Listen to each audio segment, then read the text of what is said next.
ఈ సంవత్సరం మనకు స్థానిక సంస్థల ఎన్నికల సంవత్సరం కాబోతా ఉంది.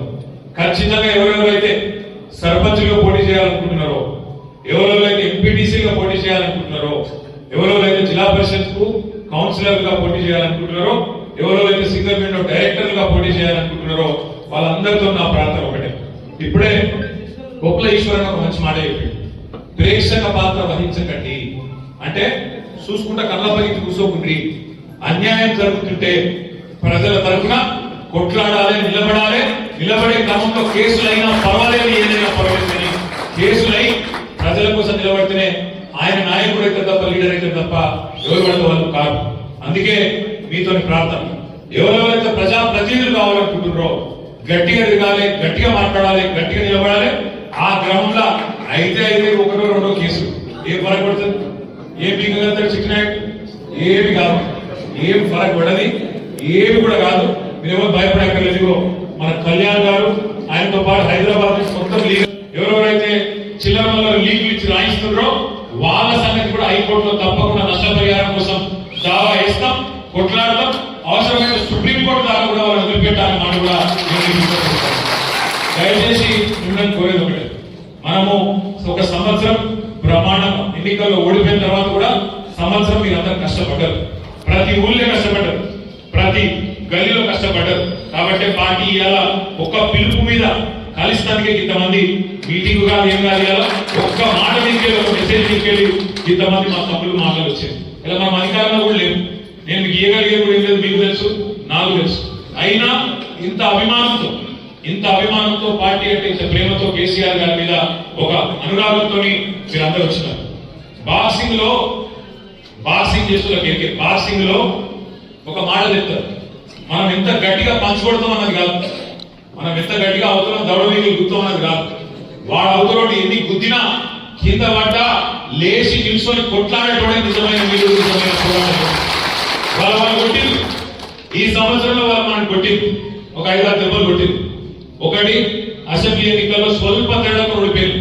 అనుకోకుండా అతి విశ్వాసం అనండి, కొన్ని చిన్న చిన్న పొరపాట్లు అనండి జరిగినాయి, కాదని మనం కూడా మనుషులమే, చిన్న చిన్న తప్పులు జరుగుతాయి, చిన్న చిన్న పొరపాట్లు జరుగుతాయి. జరిగినప్పుడు ఓటమి జరిగింది. వెంటనే మన సాగు మన కేసీఆర్ గారికి ఈ తుట్టి ఎంతో విరిగి 3 నెలల పాటు ఆయన కూడా తిరగలేని పరిస్థితి వచ్చింది.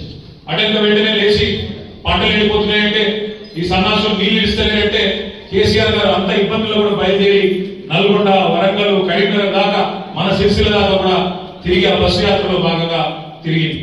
ఆ తర్వాత కృష్ణా నది మీద పెత్తనం మొత్తం తెలంగాణ ప్రభుత్వం కేంద్రానికి అప్పచెప్తున్నది అంటే నల్లగొండలో భారీ బహిరంగ సభ పెట్టి గర్జిస్తే దెబ్బకే లేదు మేము అప్పచెప్తలేం, తప్పు చేసినామని చెప్పలేసుకున్నది కాంగ్రెస్ ప్రభుత్వం. ఆ తర్వాత పార్లమెంట్ ఎన్నికలు వచ్చినాయి. సరే, ఇక పార్లమెంట్ అప్పుడు ఒక విచిత్రమైన పరిస్థితి ఉంటే దేశంలో మరి ఏ కారణం చెందనో కొంతమంది మంచి వాళ్ళని కూడా కాదనుకొని ఇద్దరు అటు 8 ఇటు 8 ఇచ్చింది. కాంగ్రెస్ 8 ఎంపీలు, బీజేపీకి 8 ఎంపీలు. వాళ్ళు 8 వీళ్ళు 8 ఉన్నారు. కానీ ఇప్పటివరకు సంవత్సరం అయింది, వచ్చింది మాత్రం తెలంగాణ కూడుస్తున్నాం. అందరికి అర్థమైంది ఎట్లయింది. చంద్రబాబు నాయుడు గారు, నితీష్ కుమార్ గారు 10-12 మంది ఎంపీలతో కేంద్రంలో చక్రం తిప్పుతున్నారో తప్పకుండా రేపు మళ్ళీ ఒక రోజు వస్తుంది. కేసీఆర్ గారి దేశంలో ఉండే ప్రభుత్వాన్ని కూడా సాధించే రోజు తప్పకుండా వస్తుంది. మళ్ళీ మన ఎంపీలు కూడా మనం గెలిపించుకున్న విషయం తప్పకుండా. ఆ విషయంలో కూడా ఆ రోజు కొంత మనకు నష్టం జరిగింది. ఆ తర్వాత మనం గెలిపించిన ఎమ్మెల్యేలు ఒక 10 మంది పోయింది. ఇట్లా ఈ సంవత్సరంలో చాలా దెబ్బలు తిన్నాం. కానీ ఎంత దెబ్బతిన్నా, ఎన్ని రకాలుగా ఇబ్బంది పడ్డా, ఒకటి మాత్రం పక్కాగా జరిగింది. వాళ్ళకు కూడా కాంగ్రెస్ వాళ్ళకు కూడా నిద్ర లేని రాత్రులు అంటే ఏంటో అది కూడా మనమే చూపెట్టిన ముఖ్యమంత్రి మాటలు చూడదు, కాంగ్రెస్ మంత్రుల మాటలు చూడదు. ఒక్క రోజున కేసీఆర్ చెప్పలేకుండా ఒక్క స్పీచ్ ఉంటుందా? కేసీఆర్ పేరు తీయకుండా, బీఆర్ఎస్ సోషల్ మీడియా తిట్టకుండా ఒక్క ఉపన్యాసం ఉండదా ముఖ్యమంత్రి? ఏడవైనా ఒకటే ఏడుపు, ఎక్కడ పోయినా ఒకటే ఏడుపు, ఒకటే రాదు. ముఖం బాగాలేక అద్దం పలుకున్నట్టు నడపశాల కాక రాష్ట్రాన్ని, ప్రభుత్వాన్ని పనికి మాల మాటలు మాట్లాడుతున్నాడు. ఎంత పచ్చి అబద్ధాలకు ఈ ముఖ్యమంత్రి అంటే, నిన్న మాట్లాడిన మాట ఒక్క నిమిషంలో మీకు చెప్తా, మీకు అర్థమైంది. ముఖ్యమంత్రి అంటోడు ఒక రాష్ట్రానికి పెద్ద మనిషి. ఆ పదవిలో కూర్చున్నాక రాష్ట్రం మొత్తం నాది అని మాట్లాడాలి. ఈ రాష్ట్రం మంచిగా ఉన్నది, ఇంకా మంచిగా చేస్తా అని చెప్పాలి. ఏమైనా లోపల చిరిగిపోయిన పని చేసుకున్న మీకే మాత్రం మంచం చేసుకుని మంచిగానే ఉన్నా అని చెప్పాలి.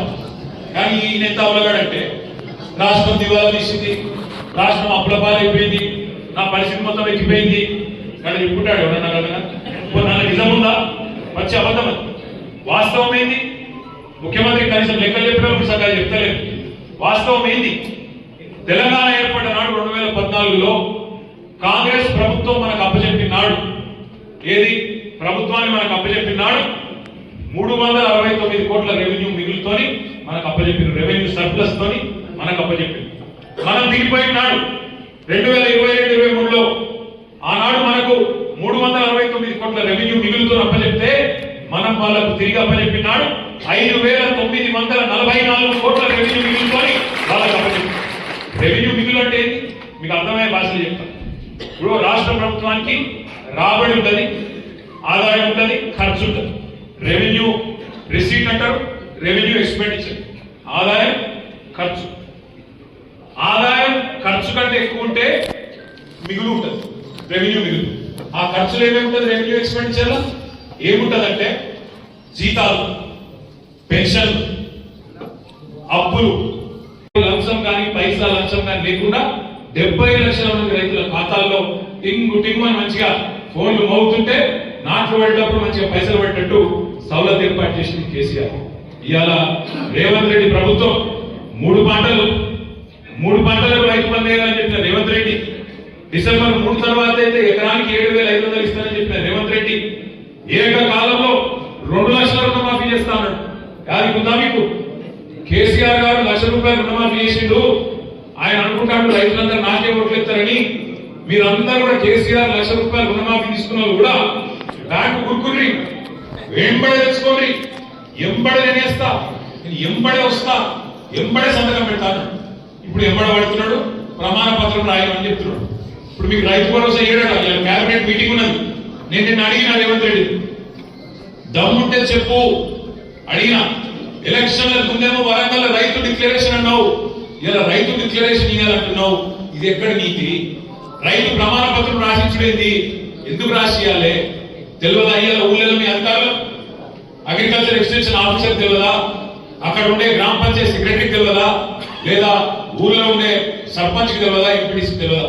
ఏ రైతు సాగు చేస్తుంటే ఏ రైతు సాగు చేస్తున్నాడో తెలియదా? ఇలా రైతులను బదనాం చేసే కుట్ర. అసెంబ్లీలో పెట్టిండు కాగితం. ఏమంటాడా కాగితంలో? రైతు బంధు వల్ల 22,000 కోట్ల రూపాయలు దారి మళ్ళీ అని చెప్పి ఒక చెత్త మాట, రైతులు బదనాం చేసే మాట, రైతులు దొంగగా చిత్రీకరించే మాట మాట్లాడుతూ ఉన్నారు. 22,000 కోట్లు దారి మళ్ళీ అంటారు. నాకు నిజంగా అర్థం కాకపోయి నేను అక్కడ ఉండే అధికారులను అడిగి, వ్యవసాయ అధికారులు ఎలా ఉంటారు అసెంబ్లీలో అడిగాను, ఎక్కడికి వెళ్ళి వచ్చినాయా మీకు ఈ లెక్క అని అడిగాను. 27,000 కోట్లు అంటున్నారు. ఏడ దారి మళ్ళీ, ఏ ఊర్లో దారి మళ్ళీ, ఏ సర్వే నెంబర్ పోయినాయి, ఎవరి ఖాతాలో పడ్డాయి చెప్పుని మాకు అన్న. అంటే వాళ్ళు ఏం చెప్పారు ఎరికేనా? సరే మా పేరు చెప్పకూడదు, కానీ వాస్తవం ఏంటంటే ఇప్పుడు వానాకాలం పట్టేస్తారు. వానాకాలం దగ్గర 1.5 లక్షల ఎకరాలు కేసీఆర్ వచ్చిన తర్వాత నీళ్ళు వచ్చినాయి, కరెంట్ మంచిగా వచ్చింది, రైతు బంధు వచ్చింది, రైతుకు ధైర్యం వచ్చింది కాబట్టి 1.5 లక్షల ఎకరాలు సాగు జరిగింది వానకాలం. కానీ వానకాలంలో పత్తేసిన వాళ్ళు, వానకాలంలో కత్తేసిన వాళ్ళు రెండో పంట వేసే అవకాశం ఉంటుందా? వానకాలంలో పత్తేసిన వాళ్ళు యాసంగిలో రెండో పంట వేసిన అవకాశం ఉంటుందా? ఉండదు. కంది ఉంటుందా రెండో పంటకు అవకాశం? మిర్చికి ఉంటుందా? చెరువుకు ఉంటుందా? పసుపుకు ఉంటుందా? ఉండదు. మరి ఇప్పుడు ఈర్నపల్లి మండలంలో పోడు భూములు ఉన్నాయి. ఆ పోడు భూములు ఎక్కడో జంగళ్ళు ఉంటాయి. ఆ జంగళ్ళు ఉండే భూములల్లో నీకు ఒక పంట పంటే కష్టం, రెండో పంట పండుతుందా? ఎక్కడ బోరు బాయి నడవది. ఇప్పుడు రేవంత్ రెడ్డి ప్రభుత్వం ఏమంటారు ఎరికేనా?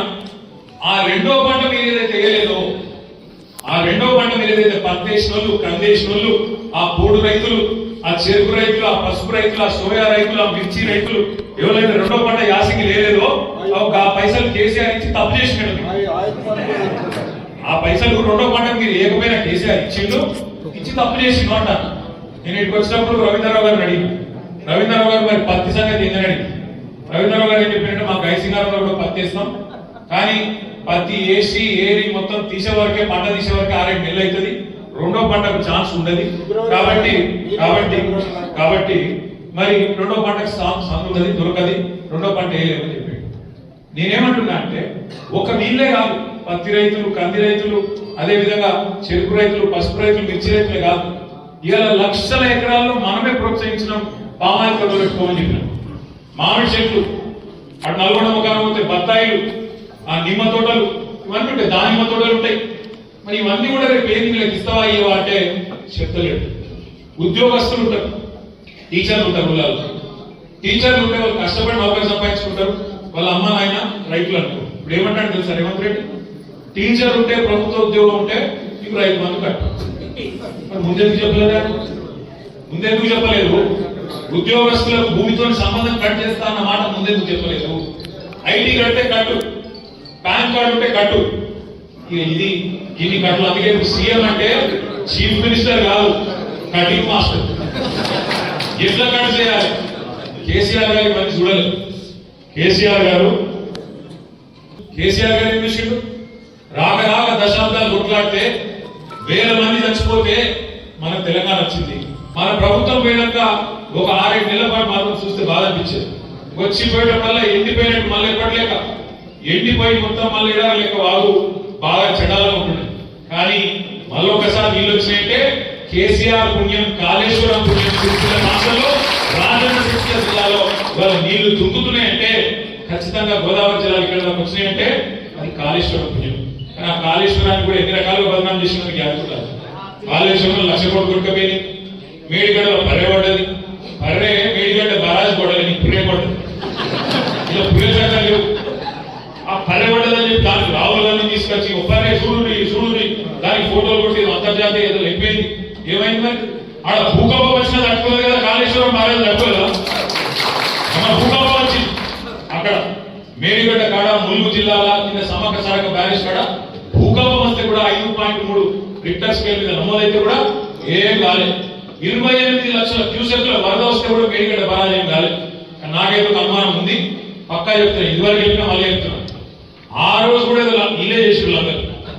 ఆ రోజు కూడా ఖచ్చితంగా దాన్ని ఏమో చేసిరు. ఇలా కొంతమంది అక్కడ ఇక్కడ ఉన్నారు ఆ పార్టీలో. ఇప్పుడు కూడా ఎట్లా చేసి కొట్టుకపోవాలని చూస్తారు. ఎట్లా చేసి కొట్టుకపోవాలి, కేసీఆర్ చెడ్డ పేరు రావాలి. మరి సంవత్సరం అయింది, ఎలక్షన్లను నడిచిపోయినాయి, చేయాల్సిన బదనాం చేసినావు, మరి రిపేర్ చేస్తారు కదా. 3-4 నెలలు చేయొచ్చాడు. ఇప్పుడు రాంగ వినోదన అధికారులతో మాట్లాడి 3-4 నెలలు రిపేర్ చేసి బ్రహ్మాండంగా నీళ్లు మొత్తం చివరి మంట ఎక్కడ కోదాడ దాకా కిందికి. కానీ ఆ పని చేస్తలేదు. ఎందుకు? వాళ్ళ భయం ఏం దొరికేనా? కాళేశ్వరం రిపేర్ చేసాం అనుకో, మేడిగడ్డ రిపేర్ చేసాం అనుకో, ఏం చేయాల్సి వస్తుంది? యాసంగిలో కూడా మళ్ళీ 1.5 ఎకరాలు మళ్ళీ పైసలు ఇవ్వాలి. ఎట్లా ఎగబెట్టాలి కదా, ఎగబెట్టాలని ఈ కథ చేస్తాను. దయచేసి నేను మిమ్మల్ని కోరేది, కొత్త సంవత్సరం మనం కూడా ఈ సంవత్సరం ఒక విషయంలో